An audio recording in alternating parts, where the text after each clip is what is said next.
Now, when it comes to Acnologia, his defeat is one of the most trickiest things to talk about in Fairy Tail. But today, I'm going to be talking about the death of Acnologia and a couple candidates and a couple scenarios that can go down. Now, number one is Natsu. Obviously, Natsu defeating Acnologia. That would end the series off perfectly, because I think that if Natsu does fight Acnologia, he would have to be after Zera, simply because we know that Natsu and Acnologia, they got a whole lot of beef between each other. You know that he killed Agnew and all that other stuff. So if Natsu does fight Acnologia, it will have to be at the end of the story. Next person is Zera. Now this fight has also been hyped up a lot, because we know that Zera, he's been claiming, yo, if I get my hands on Fairy Heart, I would own you. Like Zera, he's been saying that if all he needed was just Fairy Heart to compete with him, and we know that Zera, he's close to obtaining it. So maybe if Zera does get Fairy Heart, we'll be able to see Zera versus Acnologia. We'll actually see if Zera was actually telling the truth or if he was just bluffing. Now the third candidate, this one's actually a little bit of a spoiler for anime onlys, but Larkade Dragneel,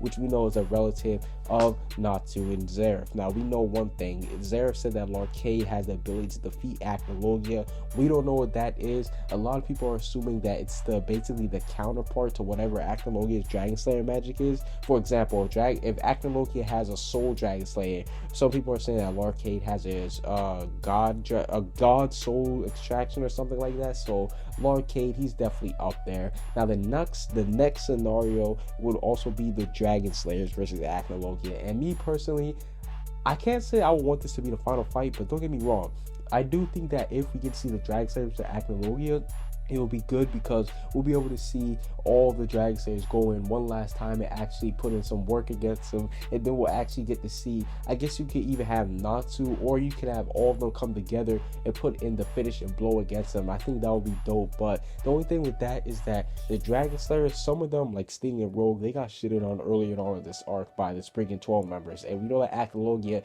is leagues ahead of the Spring 12 members. So if they were to pitch in, how would they take them out? Because if they're getting beat by people like Brad, man, I don't know if they'll be able to do that good against Acnologia, if you know what I'm saying. But don't get me wrong, I do think that if the Dragon Slayers fought Acnologia, it would end for a perfect thing. Now, as far as which one I would want to happen, I would definitely want Natsu to kill Acnologia, because definitely Natsu, he needs his revenge after everything that Acnologia has done for him, and it will kind of be a passing point. We know that we know that Agnew, he was the king of dragons. Acnologia took that title, and how good would it be if Natsu could come, and then I guess he could take the title, and it'll kind of be reminiscent to when Agnew had the title, because it'll be Agnew's son having the title. So yeah, I definitely want to see a Natsu take down Acnologia, but I still want to see some stuff like Acnologia versus Zera and other things in the process. But overall, that's basically it for this video. Who do you guys want Acnologia to die to?